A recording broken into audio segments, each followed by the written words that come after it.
लेकिन इस बार क्या है कि मौसम ड्राई रहने के कारण जो है तो वो इस बार फायर इंसिडेंट्स थोड़े से ज़्यादा तादाद में अभी नज़र आ रहे हैं। आज पॉल्यूशन के साथ साथ में कोरोना का भी खतरा है, तो पॉल्यूशन प्लस कोरोना मिलके लोगों के लिए और जानलेवा खतरा बन गए।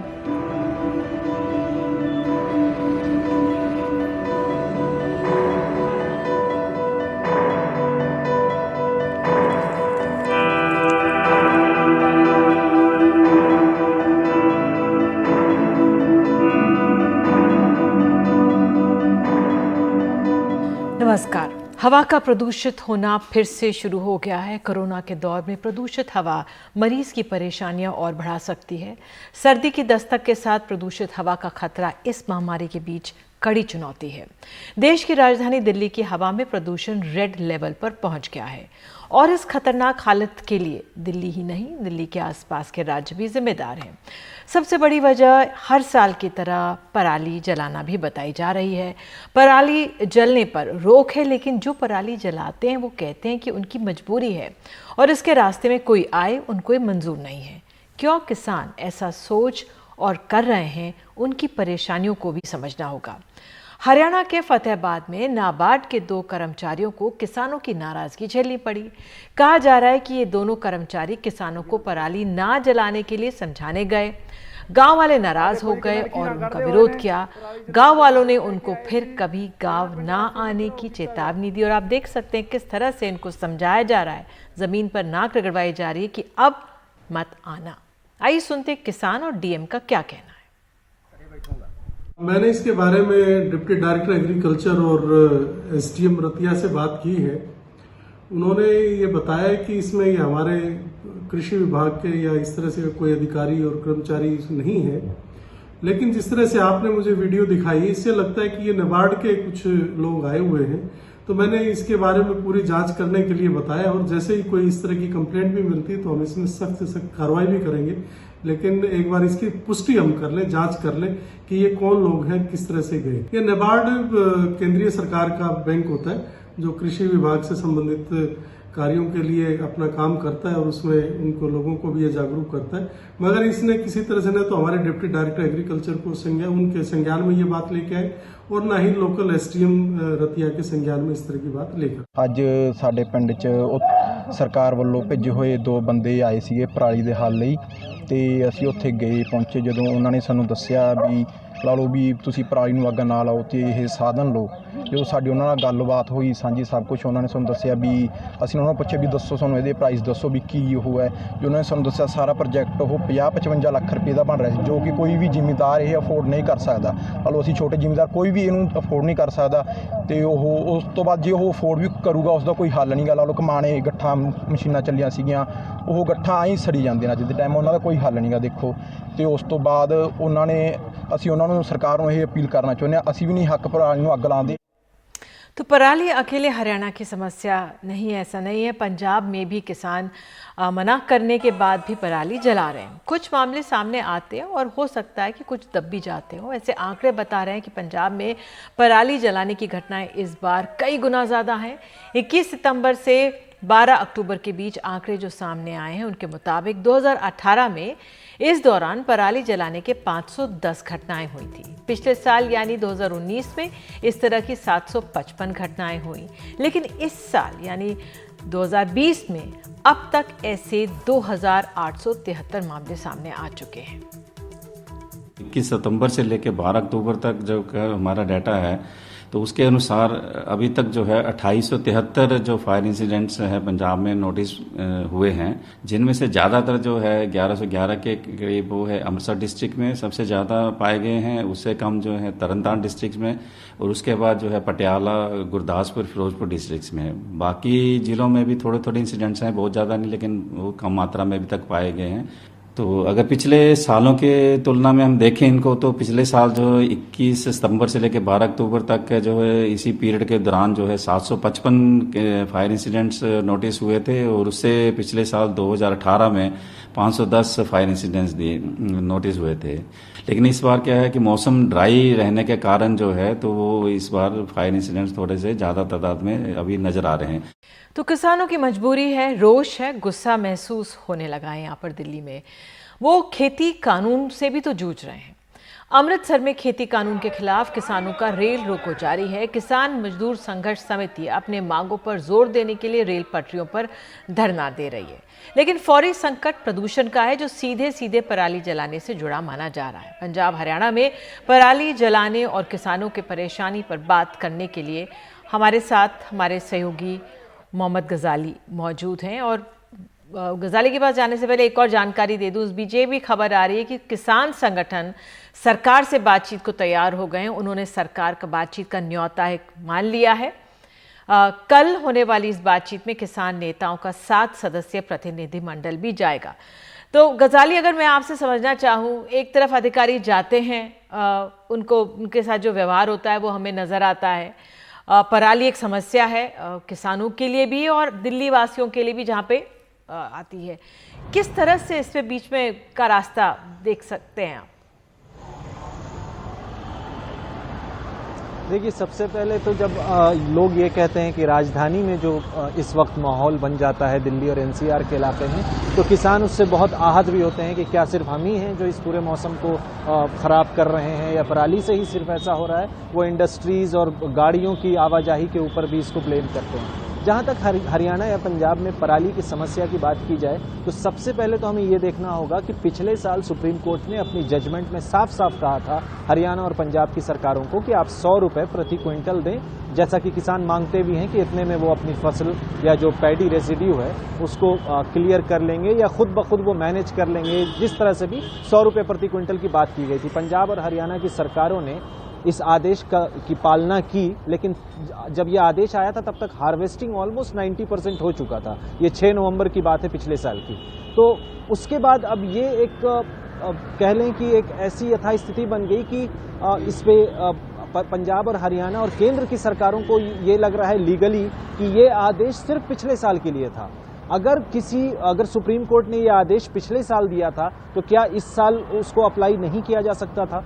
क्योंकि अगर सुप्रीम कोर्ट ने पिछले साल ये कहा था कि 100 रुपये प्रति क्विंटल दें तो कुछ सोच के ही कहा होगा। इस साल इस पे कहीं भी चर्चा नहीं है।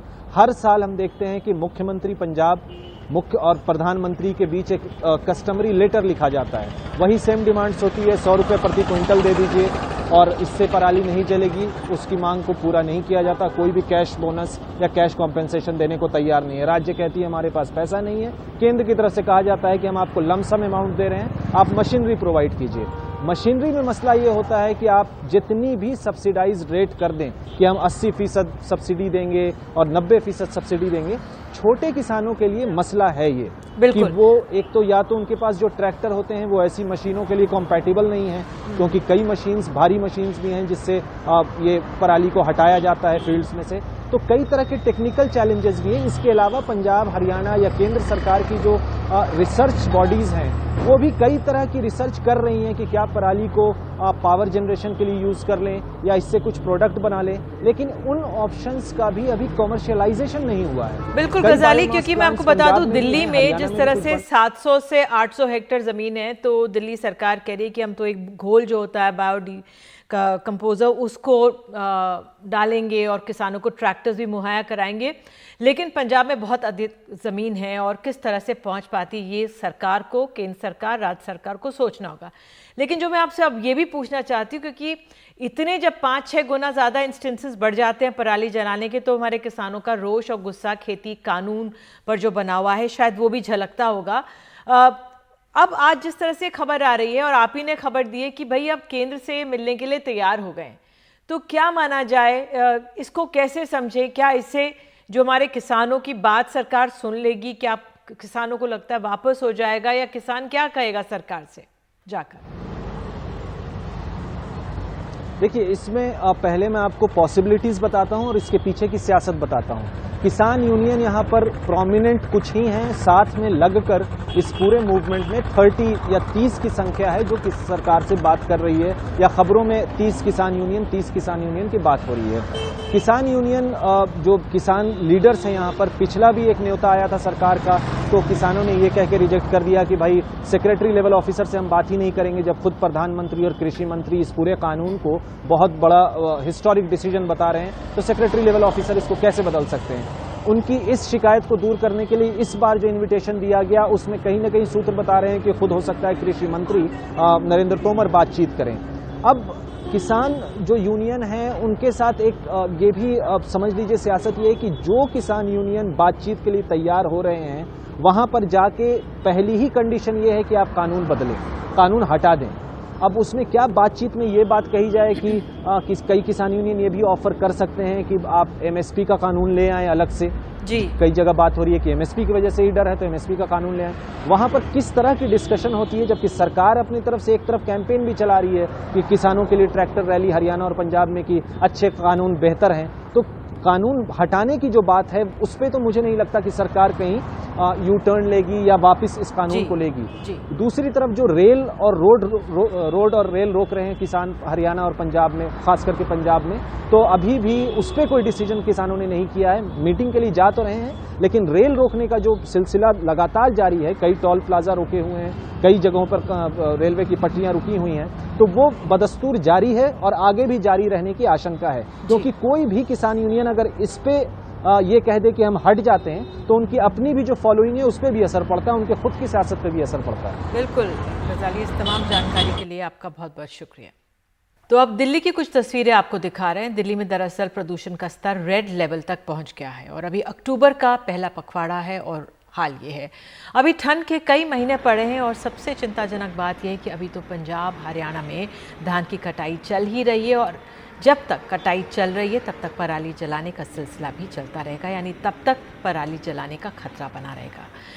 तो दिल्ली के लोगों की को जो साफ हवा है उसको अभी कम ही उम्मीद करनी चाहिए। Since last 2 days, the wind speed has significantly decreased. So whatever pollutants are available, that is not dispersing away. And as well as you see the wind direction has changed from the today, and now it is easterly. Means the winds which were coming from the Punjab and Haryana towards Delhi, now it is coming from the Lucknow or you can say West UP towards Delhi. So accumulation is taking place here, and that's why the air quality has been deteriorated. Delhi की हवा भी ज़्यादा हिल नहीं रही है। बहरहाल corona से जूझ रहे दिल्ली वालों के लिए एक बड़ा संकट है जो अगले कई हफ्तों तक चल सकता है। ये पहली बार नहीं, हर साल ऐसा होता है और हर साल इस पर जमकर राजनीति भी होती है। इस बार भी हो रही है, एक दूसरे के पाले में गेंदें फेंके जा रही हैं। आइए सुनते हैं उप मुख्यमंत्री को। ये पूरे नॉर्थ इंडिया को प्रभावित कर रहा है। अफसोस की बात यह है कि केंद्र सरकार ने पूरे नॉर्थ इंडिया में पॉल्यूशन को और खास तौर पर पराली के पॉल्यूशन को नीचे लाने के लिए कोई काम नहीं किया। इसका नुकसान सिर्फ दिल्ली को नहीं उठाना पड़ रहा, दिल्ली के लोगों को नहीं उठाना पड़ रहा, इसका नुकसान केंद्र सरकार की इस निष्क्रियता का नुकसान पूरे नॉर्थ इंडिया के लोगों को उठाना पड़ रहा है। मैं एप्का से भी रिक्वेस्ट करना चाहता हूं, क्या एप्का जैसी संस्थाएं भी केंद्र सरकार से पूरे नॉर्थ इंडिया के लिए कुछ एक्शन लिवाने में फेल हो गई हैं? तो हवा का संकट बना हुआ है, लेकिन कोरोना का संकट भी हम सब पर बना हुआ है। दिल्ली सरकार ने इस बीच एक आदेश जारी करके बाड़ा हिंदूराव अस्पताल को नॉन कोविड अस्पताल घोषित किया है। गौरतलब है कि हिंदूराव और कस्तूरबा गांधी अस्पताल में डॉक्टर्स और स्वास्थ्य कर्मचारियों को पिछले 4 महीनों से वेतन ना मिलने से ये लोग हड़ताल पर हैं। डॉक्टर्स का कहना है कि बिना तनख्वाह के ये कोरोना मरीजों का इलाज नहीं करेंगे। ये दोनों अस्पताल बीजेपी के तहत उत्तरी नगर निगम के तहत आते हैं और अब दिल्ली सरकार ने उत्तरी नगर निगम से कहा है कि दिल्ली सरकार को ये अस्पताल चलाने के लिए दे दें। देखिए सौरभ शुक्ला की रिपोर्ट। जिन डॉक्टरों पर प्रधानमंत्री ने कुछ दिन पहले कोरोना वॉरियर कहकर हेलीकॉप्टर से फूल बरसाए थे, अब वो सांकेतिक रूप से धरना देकर सब्जी बेचने को मजबूर हैं। हिंदूराव अस्पताल के कोविड वार्ड में पिछले 3 महीने से मरीजों का इलाज कर रहे डॉक्टर अनीश चौधरी मंगलवार को सड़क पर बैठकर सरकार से अपना वेतन मांग रहे हैं। जुलाई महीने से वेतन नहीं मिला। हमारी हालत बहुत ही ज़्यादा ख़राब हो चुकी है। हमें 4 महीने ऑलमोस्ट 4 महीने होने को आए हैं, हमें सैलरी अब तक नहीं मिली है। मेरे बच्चा स्कूल में पढ़ता है, उसका फ़ीस देने के लिए हमारे पास पैसे नहीं है। मैंने लोन ले रखा है, लोन की EMI तक हम नहीं भर पा रहे हैं। यही हालात उत्तरी नगर निगम के एक दूसरे अस्पताल कस्तूरबा गांधी अस्पताल के भी हैं। यहाँ भी पिछले 4 महीनों से डॉक्टरों को वेतन नहीं मिला है। अब यहाँ के भी डॉक्टर गुरुवार से हड़ताल पर जाने की बात कर रहे हैं। सुप्रीम कोर्ट ने अपने वर्डिक्ट में साफ कहा है कि बिना वेतन के काम करवाना एक क्रिमिनल ऑफेंस है। MCD अक्सर वो कहती है कि मेरे पास फंड की कमी है। तो अगर आपके पास फंड नहीं है तो आपके पास 2 ऑप्शन है, या तो आप फंड अरेंज कीजिए, और अरेंज कहाँ से कीजिएगा, ये फंड सेंट्रल गवर्नमेंट देगी या दिल्ली गवर्नमेंट देगी, हमें उसे लेना देना नहीं है। हम लोग काम करते हैं और ये हमारा बेसिक राइट है सैलरी, और हमें सैलरी मिलना चाहिए। दिल्ली सरकार के स्वास्थ्य मंत्री सत्येंद्र जैन का कहना है कि अगर बीजेपी निगम नहीं चला पा रही है तो यह अस्पताल दिल्ली सरकार को दे दे। MCD ना, उनसे जो काम नहीं हो रहा है या तो कर ले, अच्छी तरह से कर ले। काम नहीं हो रहा है तो हमने इसलिए कहा कि भी उनको परेशानी ना हो, कोरोना वॉरियर्स को, पब्लिक को परेशानी ना हो, पेशेंट्स को परेशानी ना हो। आपसे नहीं चल रहे हैं अस्पताल तो हमें दे दो। आप चला सकते हैं तो चलाइएगा, नहीं चला सकते तो हमें दे दो। फंड न होने के चलते डॉक्टरों का वेतन देने में नाकाम उत्तरी दिल्ली के मेयर जयप्रकाश अब दिल्ली सरकार पर राजनीति करने का आरोप लगा रहे हैं। एक दिल्ली सरकार को जिस तरह से रवैया अपनाना चाहिए, ना उनका रवैया ऐसा है, ना उनका व्यवहार ऐसा है, और वो राजनीति करने में लगी हुई है। दिल्ली में जो फंड्स दिल्ली सरकार को हमारे को मई के महीने में देने चाहिए थे, वो आज तक उन्होंने रिलीज नहीं किए हैं। और हिंदूराव अस्पताल के ऊपर वो राजनीति कर रहे हैं। हिंदूराव हॉस्पिटल जो कि कोविड केयर हॉस्पिटल था, जिसको अब हम सामान्य अस्पताल बनाने जा रहे हैं, दिल्ली सरकार ने 4 महीने में जो उस पर खर्चा हुआ है उस पर 1 रुपये नहीं दिया। 2000 करोड़ रुपए जो हमें उनसे लेना है उस पर वो बात नहीं करते। पर वाकई ये शर्मिंदा करने वाला है कि कोरोना से सैकड़ों की जान बचाने वाले डॉक्टर ही सड़क पर आ गए हैं। हिंदूराव अस्पताल प्रशासन ने इन डॉक्टर्स को मना कर दिया है और दिल्ली पुलिस ने अपने बैरिकेड लगा दिया है, तो ये प्रदर्शन भी नहीं कर सकते, ये अस्पताल से बाहर निकलकर कोई मार्च नहीं कर सकते। अंदर बैठे हुए हैं गेट पर और सड़क पर बैठ करके सांकेतिक तौर पर सब्जी बेच रहे हैं। तो ये हालात उन डॉक्टर्स की है जिन्होंने कई महीने कोरोना के न जाने सैकड़ों मरीजों को ठीक किया है, लेकिन उनके घर में खुद के लिए पैसे नहीं हैं, बच्चों की फीस नहीं भर पा रहे हैं, और प्रदर्शन करना चाहें तो वो भी नहीं कर सकते, मार्च नहीं निकाल सकते, क्योंकि दिल्ली पुलिस ने इनको रोक दिया है। प्रशासन नहीं चाहता कि उनकी जो कमियां हैं वो सबके सामने आए। तो फिलहाल इनका कहना है कि प्रदर्शन इनका आगे भी ऐसे जारी रहेगा। दिल्ली में सचिन गुप्ता के साथ सौरभ शुक्ला, NDTV इंडिया। और आगे बताएंगे हाथरस पहुंची CBI टीम ने आज क्या किया।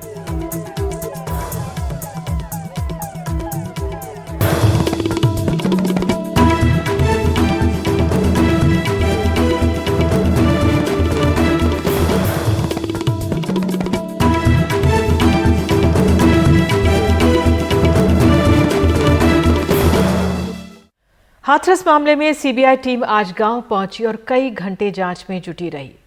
घटना के हर पहलू को ये टीम जांच परख रही है। जहां लड़की की हत्या हुई, जहां शवदाह हुआ, वहां टीम गई। साथ ही परिवार और आसपास के लोगों से पूछताछ भी की।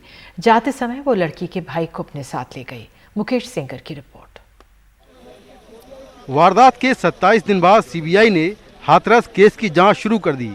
सबसे पहले DSP सीमा पहुजा की अगुवाई में करीब 15 अधिकारियों की टीम फॉरेंसिक एक्सपर्ट के साथ सुबह करीब 11:30 बजे मौकाए वारदात पर पहुंची। पीड़िता के बड़े भाई को बुलाकर क्राइम सीन को रिक्रिएट किया गया। इसी बीच पीड़िता के मां और पिता की तबीयत खराब हो गई। पीड़िता की मां को एम्बुलेंस से अस्पताल ले जाया गया। फिर लौटते वक्त CBI पीड़िता की मां को एम्बुलेंस से उतारकर मौकाए वारदात पर ले गई। यहाँ पर जो सड़क जा रही है, इस सड़क के बगल में खेत लगा हुआ है, तो CBI ये पता लगाएगी कि आखिर क्या उस दिन यहाँ से कोई गुजर रहा था वारदात के वक्त। ये सारी चीजें CBI अपने जांच में पता लगाएगी। और आप देखें कि CBI के 15 से 20 अधिकारी सीमा पहुजा की अगुवाई में यहाँ पर पहुँच चुके हैं। टेक्निकल एविडेंस जितने भी इस केस में हैं वो सारे एविडेंस टीम जुटाएगी और मोबाइल की लोकेशन से ये ट्रैक किया जाएगा कि घटना के वक्त यहाँ पर कौन कौन से आरोपी मौजूद थे, क्या कुछ यहाँ पर हुआ था।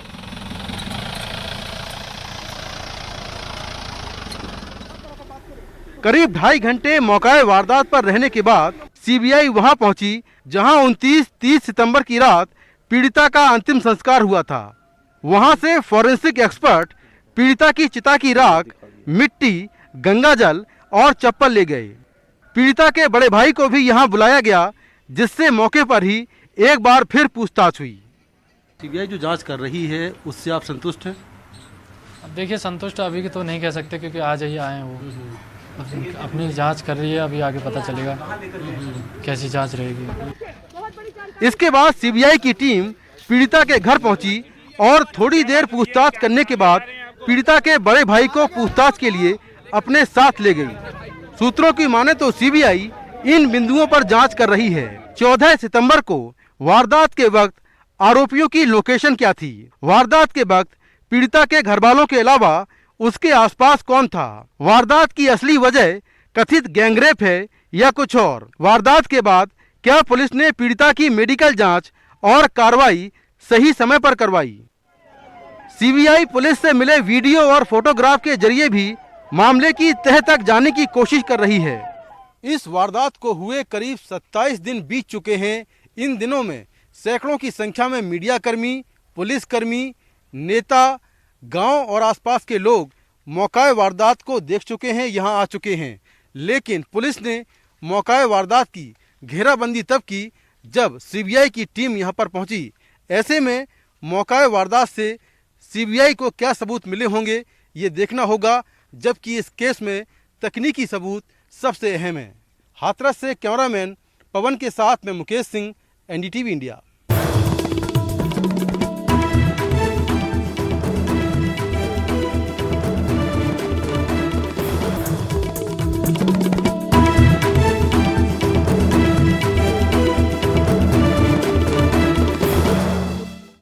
और अब बिहार के चुनाव की बढ़ती सरगर्मी।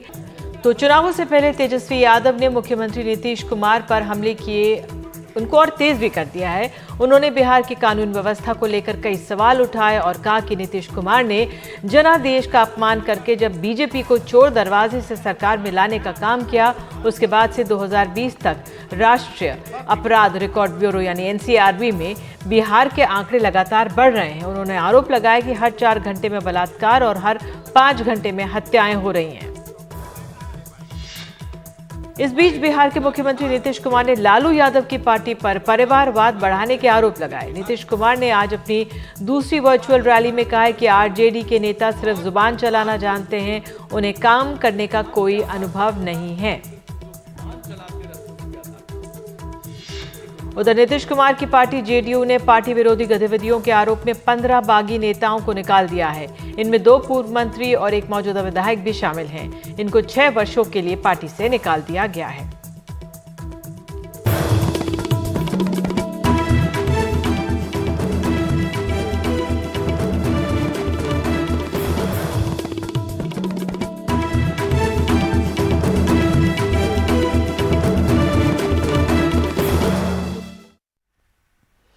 तो अब तक कोविड-19 जो है महामारी की कोई दवा नहीं निकली है, लिहाजा इससे बचने का कोई तरीका नहीं है। लेकिन इससे लड़ने के लिए खुद को ज़्यादा सेहतमंद बनाने के लिए लोग घरेलू नुस्खे आजमा रहे हैं। काढ़ा बनाकर पीने का चलन बढ़ा हुआ है, लेकिन ज़्यादा काढ़ा पीने से बहुत नुकसान भी हो सकता है। इंटरनल ब्लीडिंग, आंत पेट में मल्टीपल अल्सर्स और मुंह के छालों जैसी बड़ी समस्याओं से मरीज आजकल अस्पताल पहुंच रहे हैं।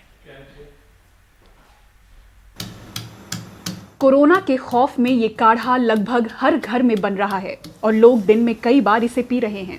फायदे कई हैं, लेकिन इसमें पड़ने वाली कुछ चीजें ज्यादा मात्रा में पी ली जाएं तो अस्पताल का रुख करना पड़ सकता है। देखा जा रहा है कि अल्सर की वजह से अंदरूनी ब्लीडिंग की गंभीर शिकायतों के साथ लोग अस्पताल पहुंच रहे हैं। करीबन 1 महीने पहले हमारा इमरजेंसी रूम में एक यंग व्यक्ति, उम्र करीबन 30 साल होगी उनकी, वो एक्यूट ब्रेथलेसनेस यानी सांस की तकलीफ के कारण लाया गया था। जब उनसे डिटेल में पूछा गया तब उन्होंने ये बताया कि वो करीबन 4-5 महीने से एक आयुर्वेदिक प्रिपरेशन जो उबाल कर काढ़ा के रूप में उपयोग कर रहे हैं, और करीबन 2-3 हफ्ते से उनकी मोशन एकदम ब्लैक कलर की हो रही है। उनको लगा कि वो कचरा बाहर निकल रहा है, लेकिन उनको एक्चुअली इंटरनल ब्लीडिंग हो रही थी।